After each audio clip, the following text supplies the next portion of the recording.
Le Front commun pour le Congo appelle le gouvernement à préparer dès aujourd'hui les élections de 2023.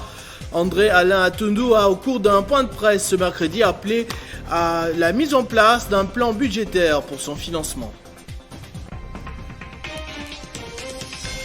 Fin de suspense au Katanga, Kabula Katoué a rendu public le gouvernement provincial de l'Union sacrée, composé de 10 ministres et une bonne quote-part pour les femmes.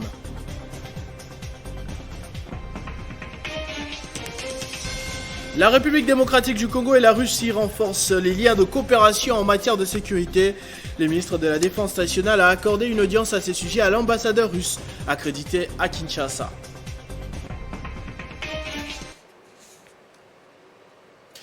Mesdames et messieurs, bonsoir. La République démocratique du Congo a adhéré comme 41e membre du mécanisme africain d'évaluation par les pairs. Ce mécanisme permet aux chefs d'État africains de s'évaluer et de se conseiller en matière de bonne gouvernance. C'était à l'issue d'une audience que le président de la République avait accordée au directeur de cette structure, Eddy Maloka, à la Cité de l'Union africaine. Créé il y a 18 ans par les chefs d'État africains pour promouvoir la démocratie et la bonne gouvernance en Afrique, le mécanisme africain d'évaluation par les pairs, dont le siège se trouve en Afrique du Sud, est une structure qui permet aux chefs d'État africains de s'évaluer et de se conseiller en matière de la bonne gouvernance. C'est aussi un dispositif de contrôle réciproque visant à valoriser la bonne gouvernance dans les pays du continent. Cette agence de l'Union africaine s'avère utile à la réalisation des priorités du nouveau partenariat pour le développement de l'Afrique et des objectifs du millénaire pour le développement. Il s'agit d'un instrument établi de commun accord auquel les États membres de l'Union africaine adhèrent volontairement en vue de favoriser l'adoption des mesures, normes et pratiques conduisant à la stabilité politique, à la croissance économique, au développement durable et à l'accélération du processus d'intégration économique régionale. On est heureux pour vous annoncer aujourd'hui que la RDC va devenir un nouveau membre de ce mécanisme. Donc j'étais là avec son Excellence, Madame la ministre des Affaires étrangères, qui a eu une réunion avec nous des experts ce matin. Donc Madame, elle était là pour remettre au chef de l'État l'invitation de son Excellence, Président Ramaphosa, qui est président en exercice du MAEP, pour inviter son Excellence, Président Tshisekedi, de venir faire son discours d'aviation au MAEP vers la fin de ce mois. C'est dans ce sens que le directeur général du MEIAP a été conduit auprès du chef de l'État Félix-Antoine Tshisekedi Tshilombo par la ministre des Affaires étrangères, Marie Toumba-Nzeza. Le renforcement de la coopération entre les FARDC et l'armée russe était au centre de la rencontre entre le ministre de la Défense nationale et des anciens combattants avec l'ambassadeur russe accrédité en RDC. Pour Alexei Sentebov, la Fédération de la Russie veut marquer sa présence en Afrique centrale sans poser de préalable. C'est une rencontre entre l'ambassadeur russe accrédité en RDC et les ministres de la Défense nationale et des anciens combattants. Entre Alexei Sentebov et Mengoï Mukena-Lusa Diéssé, l'entretien a tourné autour du renforcement de la coopération entre les FARDC et l'armée russe. Nous cherchons beaucoup à aider nos partenaires partout dans le monde entier et surtout en Afrique où nous étions absents pendant les décennies. Pour le chef de la diplomatie russe accrédité en RDC, Moscou veut marquer sa présence et son retour en Afrique sans imposer les conditions. Pour le professeur Mengoï Mukena-Lusa Diéssé, la coopération entre Kinshasa et Moscou doit être concrète et sur terrain. Et répondant à la vision du chef de l'État Félix-Antoine Tshisekedi Tshilombo, vision qui doit également promouvoir l'industrie militaire pour une armée productive en temps de paix. Cet accent particulier pour l'ambassade de Russie, c'est une volonté ferme de travailler avec la défense nationale de la République démocratique du Congo.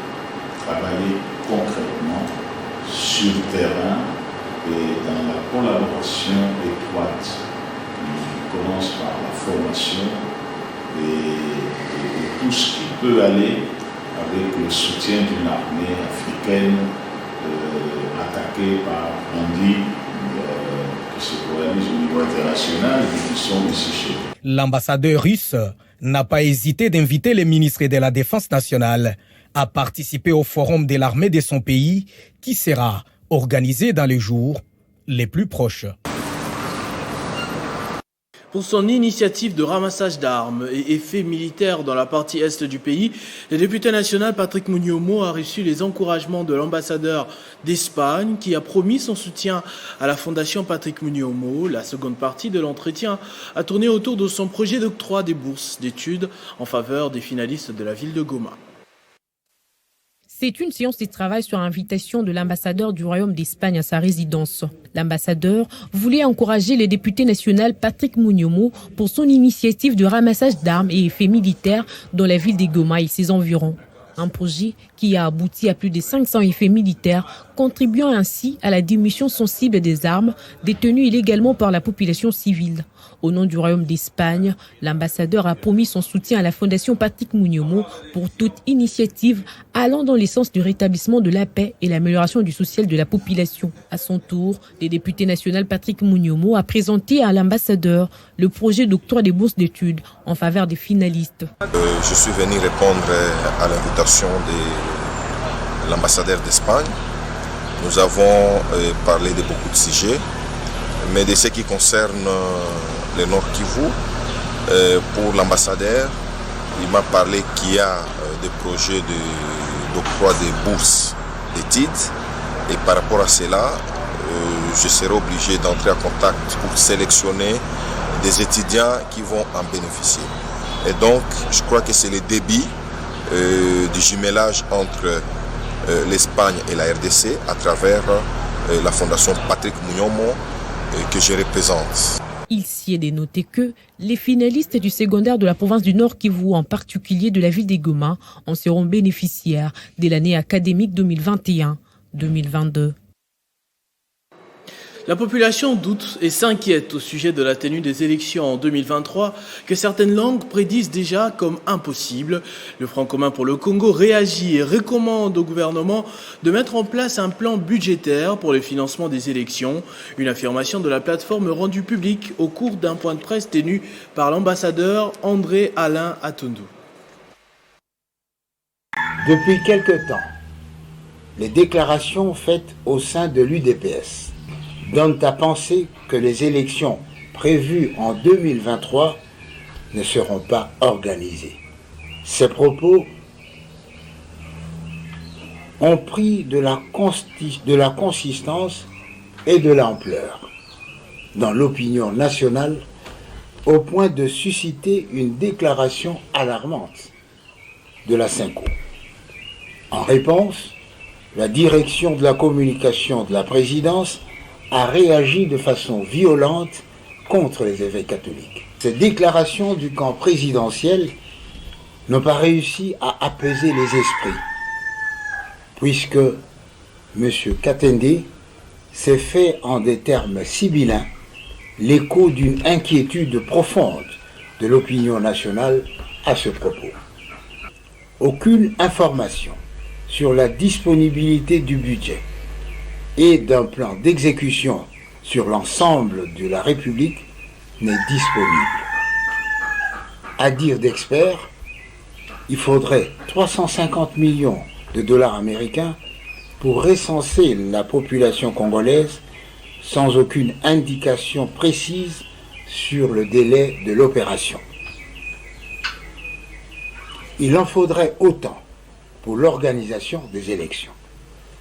D'ici 2023, la République a donc besoin d'au moins 700 millions de dollars américains pour l'organisation des élections crédibles. L'intérêt majeur de la démocratie commande que ces préalables commencent à s'exécuter dès maintenant. Après le bouleversement de la majorité intervenue au Parlement, il est grand temps que dans un élan de sagesse et d'humilité, le président Tshisekedi amorce un vrai dialogue capable de susciter une nouvelle dynamique de cohésion sociale pour éloigner le spectre hideux de la vengeance et de l'ostracisme. Éviter un dialogue avec un groupe aussi significatif que le FCC. C'est l'exclure de la classe politique, du moins tenter de l'exclure de la classe politique, sinon de la société. Au fil de temps, quoi qu'il en soit, le dialogue s'impose en tant que structurant de la société et principe actif de la communauté nationale. On connaît désormais la composition du gouvernement de l'Union sacrée de la nation. Dans la province du Haut-Katanga, Jacques Yaboula travaillera avec 10 ministres et 8 animateurs des structures d'appui à l'action du gouvernement. Parmi eux, une bonne partie des femmes ont bénéficié de la confiance du gouverneur, 7 sur 18 au total. On y retrouve des membres reconduits au même poste tels que Michel Katam aux infrastructures. Dans la province du Haut-Katanga toujours, plusieurs présumés bandits ayant longtemps perturbé la quiétude de la population à Lubumbashi ont été présentés à la presse par le commissaire divisionnaire adjoint de la PNC. Ils sont accusés d'extorsion et vol des biens de valeur. Le général Louis Segon Karawa a aussi présenté les éléments de la police de circulation routière qui recourent à la tracasserie. Ils sont au nombre de 12, des présumés criminels qui sont tombés dans les mailles du service des renseignements généraux de la police nationale congolaise du Haut-Katanga. Ils ont été présentés à la presse par le commissaire divisionnaire adjoint de la PNC. Parmi ces jeunes gens, il y a des experts en extorsion à travers les fenêtres, vol des téléphones et laptops en utilisant des cagoules, parfois en forme de tête de squelette. D'autres ont été trouvés avec des colis de chanvre, des bidons et bouteilles d'alcool à forte dose. En dehors de ces présumés criminels, il y a 3 éléments de la police de circulation routière surpris la semaine dernière en pleine tracasserie d'un couple sur la route de contournement dans la commune annexe. Le général Louis Segon Karawa a félicité ses services pour ces coups de filet. Diffusé dans les réseaux sociaux sur la route de contournement. Il a invité la population à continuer à coopérer avec la police pour faciliter le démantèlement de tous les réseaux mafieux qui troublent la quiétude du peuple haut-katangais. C'est depuis ce mercredi, après l'intervention du député provincial Godempoy, que la veuve Martine Ngoï a été rétablie dans ses droits. Elle retrouve sa parcelle tout en remerciant le président de la République ainsi que le président de l'Assemblée provinciale de Kinshasa pour leur implication dans ce dossier. C'est fait pour Martine Ngoï qui a été réhabilitée dans sa parcelle en présence de la population de Bandalungwa en liesse qui s'est montrée très reconnaissante à l'égard du président de l'Assemblée provinciale de Kinshasa. Des scènes de joie, des chansons entonnées à la gloire de Dieu, le père des orphelins et mari des veuves. Tous les effets des faux occupants ont été mis dehors par les inspecteurs de justice. C'est Godempoy qui personnellement a réinstallé la veuve Martine, très émotive, mais aussi et surtout reconnaissante à celui par qui elle a retrouvé sa maison.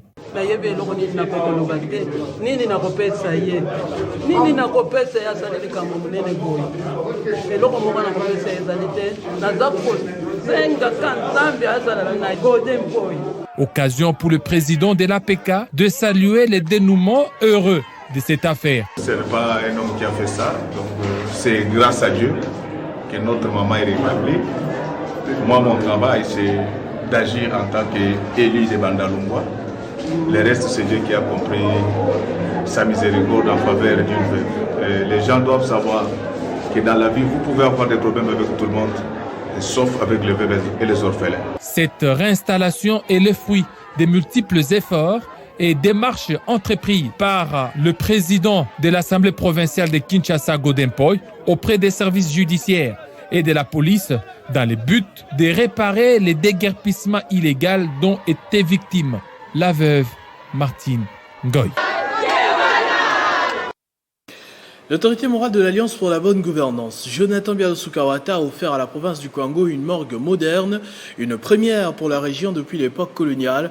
Au-delà du geste, c'était également un fort moment de communion entre lui et sa base naturelle qui lui a offert un bain de foule à chacun de ses déplacements pendant son séjour. Tel un jour férié, tous les habitants de la ville de Kenge se sont massés les longs de rue pour accueillir son digne fils, Jonathan Bialosu-Kawata, dont les empreintes sont ineffaçablement placées à travers la province. Après avoir doté le Kwango des marchés, écoles, ponts, hôtels équiper des hôpitaux et mener des plaidoyers en sa faveur. C'est lui que les Congolais considèrent comme leur prince, vient de les laver de la honte en offrant une morgue moderne, la toute première de la région depuis l'époque coloniale. Les différentes autorités présentes, dont le vice-gouverneur, l'évêque du diocèse de Kenge, le grand chef Kiamvu Pelende Nord, ont reconnu la pertinence d'un tel geste posé ni par l'État, ni par un autre aîné originaire, mais bien par un jeune politicien soucieux du bien-être de ses frères et sœurs. L'autorité morale de l'ABG, ami du travail de qualité, a également offert, à côté de la morgue, une salle de recueillement équipée d'une civière et d'une quarantaine de chaises. Aujourd'hui, la cérémonie vient donner un élan pour tous les fils et toutes les filles du Congo, pour que ce qui se passe à l'Est, puisque même l'Est, quand vous allez au nord Kivu, à Goma, ce n'est pas seulement l'État qui construit. Chacun de nous peut apporter une pierre pour que le Congo avance. Comme c'est souvent le cas lors de ses visites dans la province du Congo, toute la population tenait à rencontrer l'autorité morale de l'ABG, le parti maison-mère dans la province du Congo comme ils le disent. Les femmes de la province, sans prévenir, ont donc envahi la résidence privée de Jonathan Bialosouka pour fêter avec lui en ce mois dédié à la femme. Et la fête était bel et bien à son comble. Dépassant les barrières de Kinshasa, où il a été élu haut la main plus d'une fois dans le district de la Tchangou, Jonathan Bialosouka a pu implanter de manière efficace l'ABG dans toute la partie ouest du pays, où il est compté incontestablement comme leader sur la scène politique. Sa vision du social et de la bonne gouvernance séduit de plus en plus les Congolais. Première visite du nouvel ambassadeur de l'Empire de Japon en République démocratique du Congo après avoir visité les installations de l'Institut national de préparation professionnelle. Il promet son accompagnement et loue le sens managérial de la direction générale de cette institution. Dans le souci de consolider la coopération entre l'Institut national des préparations professionnelles et l'Empire nippon en matière de formation professionnelle, le nouvel ambassadeur du Japon en République démocratique du Congo, Minami Hiroyuki, est venu pour la première fois depuis sa prise de fonction à l'INPP pour s'enquérir de l'état des lieux de cet institut. Accueilli par le directeur général Maurice Chikuya, qui a conduit son hôte dans plusieurs installations de l'INPP. Après différentes visites, les diplomates japonais se disent satisfaits du management de la direction générale de l'INPP, conduite par Maurice Chikuya, saluant des passages la nécessaire contribution de l'institution au développement des entreprises congolaises. Je suis content de la gestion et le management de cet établissement. Dans la vie quotidienne, le social, dans une entreprise privée, publique comme ça, pour contribuer au développement de l'économie congolaise. De son côté, l'administrateur général Maurice Chikuya a insisté sur la fidélité de la coopération japonaise, particulièrement en faveur de l'INPP dans les volets de la formation professionnelle. Il faudrait que nous puissions avoir des partenaires capables de faire des transferts de compétences et des transferts de technologies. Et ça, je voudrais dire bravo à son Excellence, Monsieur l'ambassadeur du Japon, pour ce que son pays a fait à l'INPP. Parce que non seulement nous avons été équipés, mais on a formé beaucoup plus nos gens. Auparavant, l'ambassadeur japonais a visité les sites d'exploitation de l'INPP, Goma et Bukavu. Dans ces deux centres, la coopération japonaise a offert des équipements pour appuyer la formation professionnelle des jeunes. Fin de la mission en République démocratique du Congo, des délégués du réseau des femmes d'Afrique francophone pour l'atteinte des objectifs de développement sur invitation de la présidente de la SBL Initiative Plus, Olive Lembe Kabila, dans le cadre des activités du mois de mars. Ces femmes ont regagné leur pays respectif après un safari à Kingakati au parc de la vallée de l'Intsele. Retour sur l'occasion avec Arlette Boutella. Ces femmes leaders d'opinion viennent du Madagascar, du Niger et du Congo-Brazzaville, modératrices pays du réseau des femmes d'Afrique francophone pour l'atteinte des objectifs de développement. Elles ont répondu à l'invitation de Marie-Olive Lembe Kabila pour y partager des expériences avec leurs collègues de Kinshasa dans le cadre du mois de mars. Après la méga journée de réflexion le 8 mars dernier à Kingakati, ces femmes sont venues le week-end dernier au parc de la vallée de l'Intsele, cette fois pour y faire du tourisme. Tout commence au quartier général, où où l'épouse de Joseph Kabila rejoint ses invités élargis à plusieurs autres femmes locales. Le réseau en profite pour offrir à la présidente de Initiative Plus, OLK, un tableau, symbole de son engagement pour le développement et de la grandeur de son cœur. Merci beaucoup. La visite se poursuit au biotope où sont conservés les différents types de reptiles ainsi que de lionceaux d'à peine 7 mois. En arpentant les collines du site, l'on pouvait observer les rhinocéros, les zèbres, les antilopes, les crocodiles gardés dans cette rivière artificielle, une petite balade qui laisse un goût d'inachevé. Ils ont fait les choses vraiment avec tous les détails possibles. Je les félicite vraiment, je les encourage à aller de l'avant. Honnêtement, je n'hésiterai pas à revenir ici. Le safari se termine autour d'un repas entre Marie-Olive Lembe Kabila et ses convives qui ont encouragé l'épouse de Joseph Kabila a transcendé les attaques politiques afin de poursuivre sans relâche son combat en faveur de l'autosuffisance alimentaire, à l'exemple d'autres grandes dames d'Afrique.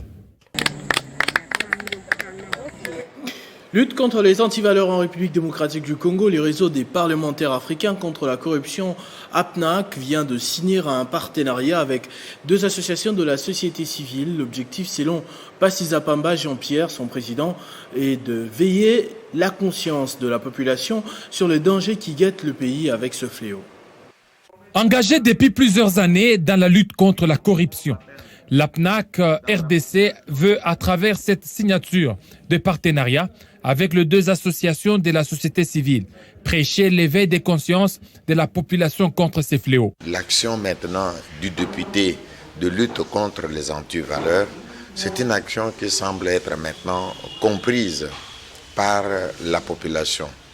Et nous sommes fiers aujourd'hui de signer ce partenariat parce que le COPS, la surveillance de la population, va certainement entraîner une mobilisation citoyenne de la population contre les antivaleurs.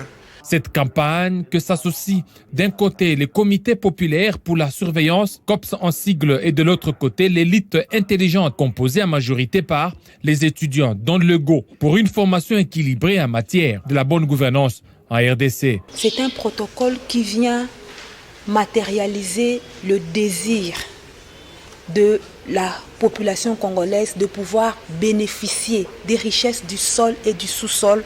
Et le COPS soutient avec force l'action du chef de l'État de l'instauration d'état de droit dans notre pays. Cette responsabilité que s'engagent les signataires de ce partenariat attend une adhésion massive non seulement de la population mais aussi des autres associations de la société civile qui doivent emboîter les pas dans cette lutte contre la corruption qui reste parmi les priorités du chef de l'État pour renforcer sa vision de restauration d'un état de droit en République démocratique du Congo. À Kinshasa, les bourgmestres et leurs adjoints sont soumis à une formation d'officiers de la police judiciaire à compétence générale. C'est le vice-premier ministre, ministre en charge de la justice et garde des Sceaux qui a donné le go de cette session ce mercredi 17 mars 2021. Ces séminaires de formation est l'œuvre du gouverneur de la ville de Kinshasa, visiblement animé par le souci de voir le bourgmestre capable de faire face à certains problèmes au sein de leurs juridictions respectives. À travers cette session de formation, des bourgmestres et leurs adjoints en officiers de la police judiciaire, ouverte par le ministre AI de la Justice, ces derniers pourront, comme auxiliaires de justice, verbaliser les auteurs de troubles à l'ordre public et réunir les preuves afin de le mettre à la disposition de la justice. Tout phénomène ou procédé de transfert d'activité ou de pouvoir d'un niveau plus élevé généralement, étatique, à des collectivités territoriales locales dotées d'un certain degré d'autonomie. Initiative du gouverneur de la ville, Jean-Tini Ngobila, pour permettre à ses responsables de municipalité de Kinshasa d'assurer la tranquillité et le maintien de l'ordre aux endroits publics. Celui-ci est une vision ayant comme objectif le changement de mentalité du Kinois pour l'entretien de son environnement immédiat. Au grand mot, de grands remèdes, dit-on. Combien d'entre les Kinois ne souhaiteraient-ils pas vivre dans un milieu sécurisé.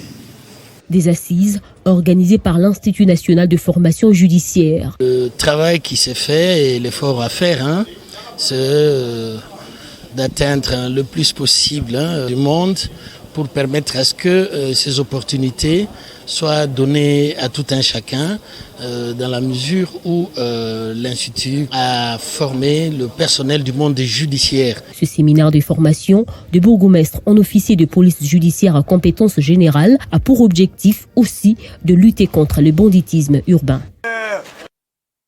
Et Jean-Tini Ngobila, que vous venez de suivre dans cet élément, n'a jamais signé un communiqué levant le couvre-feu actuellement en vigueur dans la ville de Kinshasa, contrairement aux rumeurs qui circulent dans les réseaux sociaux faisant état de la levée du couvre-feu. Le gouverneur Jean-Tini Ngobila a confirmé qu'il ne s'agit nullement de sa signature ou encore de son communiqué. La coordination de la cellule de presse et communication du gouverneur a rappelé que la mesure de couvre-feu est toujours en vigueur suite à la situation épidémiologique due à la Covid-19.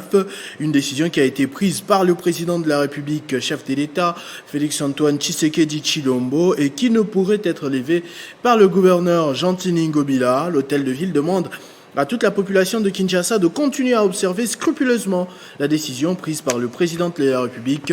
Un message signé la coordonnatrice de la cellule de communication et presse du gouverneur, Bélise Okonda. Les grands dossiers socio-économiques étaient au cœur des échanges entre Fifi Masuka et le consul de la Belgique à Lubumbashi. En séjour de travail à Kolwezi, dans la province du Cobalt, Nicolas Joly s'est entretenu également avec l'autorité provinciale sur l'exploitation artisanale des minerais. En mission de quelques jours dans la province du Lualaba, le consul de Belgique a rencontré le vice-gouverneur et gouverneur intérimaire. L'échange entre Fifi Masuka Saini et Nicolas Joly a porté sur les grands dossiers politiques et économiques. Écoutez, le Lualaba est une province stratégique du Congo, on le sait. Et donc on a pu s'entretenir de la plupart des grands dossiers qui agitent la vie politique et économique de la province. Je suis ici en mission pour quelques jours avec une mission qui a un fort accent sur l'artisanat minier. On s'est notamment intéressé à la question des coopératives et de la diligence raisonnable, qui est un point d'attention important pour la Belgique. J'ai pu voir que c'est suivi ici avec beaucoup d'applications au ministère des Mines et au gouvernorat, voire même jusqu'au plus haut sommet de l'État, je pense. Donc je crois qu'on a eu des bons échanges de fond sur cette question qui est un problème à long terme, mais pour lequel des solutions commencent à se dessiner dans la formalisation du secteur. Les deux personnalités ont aussi parlé des contours de l'artisanat minier. Alors, la Belgique est très engagée dans la question de ressources naturelles, de la traçabilité. On a été des pionniers du processus de Kimberley, qui a beaucoup agi sur la formalisation du secteur du diamant. Et donc on essaye de s'engager aussi pour la question du cobalt et du cuivre, notamment parce qu'on a une grande société, Umicore, qui raffine beaucoup de cobalt et qui est responsable du coup aux yeux de l'OCDE pour les devoirs de diligence raisonnable. Donc voilà, on inspecte ici et on agit nous au niveau plutôt des institutions internationales pour faire en sorte que les règles soient applicables sur le terrain. Le Royaume de Belgique est très impliqué dans le processus de Kimberley qui s'occupe de la traçabilité des matières premières luttant contre les minerais de sang. La rencontre a été sanctionnée par une photo de famille. Une délégation des députés provinciaux du Congo central, conduite par le président Jean-Claude Vwemba, a visité dernièrement les installations du port moderne privé Matadi Gateway Terminal. Objectif, c'est rendre compte des réalités liées au fonctionnement de cette entreprise ainsi que son impact positif sur la population du Congo central en général et de Matadi en particulier. C'est le directeur administratif des Matadi Gateway Terminal, Eric Zongambila, qui reçoit les présidents de l'Assemblée provinciale du Congo central, Jean-Claude Vwemba et sa suite. Après un moment d'échange, s'ensuit la visite des installations du port, mais aussi des services de l'État et des banques. Cette visite de travail permet à la délégation des élus du Congo central de comprendre le fonctionnement de ces ports privés. Quand nous avons vu le président de la République, chef de l'État Félix-Antoine Tshisekedi Tshilombo, il nous a parlé de ces ports privés. Ici, ce n'est pas un port privé en dilation, parce que nous venons d'avoir vraiment maintenant des explications précises. Qu'il y a tout d'abord 10% pour la Société nationale du chemin de fer, ex-ONATRA, qui est partie prenante dans l'actionnariat de MGT. Nous avons le groupe Ledia, qui est à 38%, et puis il y a un groupe philippien, qui lui, il a 52%. Nous nous sommes aperçus même, il y a le guichet unique ici. Donc pratiquement, il y a tout. La sécurité, il y a la DGM, il y a l'ANER, il y a le renseignement militaire. Donc il y a tout, il y a des banques. Le président de l'organe délibérant du Congo central s'est réjoui aussi du fait que le MGT s'investisse également dans les actions sociales en faveur de Matadi. Pour les directeurs administratifs, cette visite permet de dissiper des zones d'ombre. C'est bien beau d'écouter ce qui se dit ailleurs, mais il a fallu que la représentation nationale au niveau provincial puisse descendre sur le terrain, palper du doigt les réalités de ce port, parce que beaucoup de gens parlent de MGT, mais ils n'ont jamais été, ils ne savent pas ce que nous représentons. L'entreprise MGT est désormais assurée de l'accompagnement de l'Assemblée provinciale du Congo central. En fait de la fumée blanche, après plusieurs divergences, le gouverneur Willy Tundala vient d'être choisi président d'honneur de l'Union sacrée de la nation de la province du Kwilu. C'est là après une importante rencontre ce mercredi à Bandunuville, au cours de laquelle les partis politiques et associations membres se sont tous mis d'accord. Enfin, une fumée blanche à la coordination provinciale de l'Union sacrée Kwilu. Après plusieurs divergences d'opinion sur les comités de pilotage de cette plateforme politico-électorale dans la province du gouverneur Willy Tundala Hassan, un consensus est donc trouvé. Le parti politique et structures citoyennes membres ont porté leur choix sur le gouverneur Willy Tundala Hassan pour piloter la coordination provinciale de l'Union sacrée, suivie de M. Vaïvaï de l'UDPS comme cordon adjoint. L'objectif est de rendre réelle et pragmatique la vision du chef de l'État, Félix Antoine Tshisekedi Tshilombo, pour la province du Kwilu. Au sortir de la réunion de séjour, le porte-parole désigné s'est confié à la presse pour remercier le chef de l'exécutif provincial pour son implication dans la réussite de la mise en place de ces comités. Je tiens d'ailleurs à remercier tout le monde qui est ici présent, remercier le chef de l'État, remercier l'exécutif provincial qui s'est donné corps et âme. Étant donné que les points de vue ont été harmonisés, nous voulons que tout le monde se mette ensemble pour matérialiser la vision du chef de l'État, rendre cet effectif l'union sacrée au niveau de la province et en même temps instaurer l'état de droit et la bonne gouvernance au niveau de la province, parce que nous voulons que l'homme soit mis au centre de notre gouvernance et que tout ce que nous serons soit orienté pour le bien-être de la population. Et il y a aussi dans l'Union sacrée, il faut le dire ici, des associations qui ont adhéré et tout le monde est représenté. Ces comités provisoires, en attendant les orientations du niveau national, sont composés d'une trentaine de membres coordonnés par le gouverneur Willy Tundala Hassan. Bonne nouvelle pour une partie des habitants de la commune de Ngaba. Le secrétaire fédéral de l'UNC de cette partie de la ville-province de Kinshasa a posé la première pierre pour la construction du pont la reliant à sa voisine Lemba. Les habitants et la notabilité de la place ont vivement salué cette action. Une partie des habitants de la commune de Ngaba était en haleine avec la cérémonie de pose de la première pierre pour l'érection d'un pont. La cérémonie a été présidée par le secrétaire exécutif fédéral de l'Union pour la nation congolaise, parti cher à Vital Kamere. Gabi Mambengi s'est fait accompagner des cadres et militants de son parti. Cet ouvrage devra relier la commune de Ngaba à celle de Lemba. Gabi Mambengi donne le sens de son action. Je suis venu à la rescousse de la population de Lemba et celle de Ngaba. Comme vous avez constaté, il n'y a pas passage d'eau ici sur cette rivière qui sépare Lemba et Ngaba. Donc quand il pleut, il y a l'inondation terrible ici, la population ne sait pas vaquer librement à ses occupations. C'est comme ça qu'ils m'ont vu, qu'ils ont fait un appel à ma personne. Et étant leader d'opinion dans la commune de Ngaba, j'ai répondu à cet appel. C'est un acte de cœur. Je le fais avec tout mon cœur. Vous constatez, il y a des engins qui sont venus ici pour tirer les caniveaux, pour pouvoir draguer l'eau, afin que la population ne puisse pas être bitée à ces dangers qui les guettaient de façon permanente. Ce qui réjouit la population des deux communes, surtout la notabilité.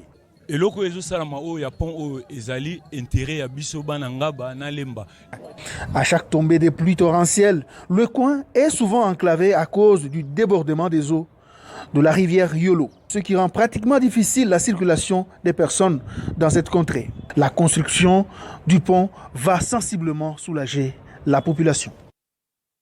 Ce journal est terminé, je vous en rappelle tout de suite les principaux titres. Le Front commun pour le Congo appelle le gouvernement à préparer dès aujourd'hui les élections de 2023. André Alain Atundu a, au cours d'un point de presse ce mercredi, appelé à la mise en place d'un plan budgétaire pour son financement. Fin de suspense au Haut-Katanga, Jacques Kabula-Kato a rendu public le gouvernement provincial de l'Union sacrée, composé de 10 ministres et une bonne quote-part pour les femmes. La RDC et la Russie renforcent les liens de coopération en matière de sécurité. Le ministre de la Défense nationale a accordé une audience à ce sujet à l'ambassadeur russe accrédité à Kinshasa. À tous et à toutes, merci de votre attention soutenue. Restez fidèles au programme de votre chaîne Télé 50. Vivez heureux, vivez 100 ans.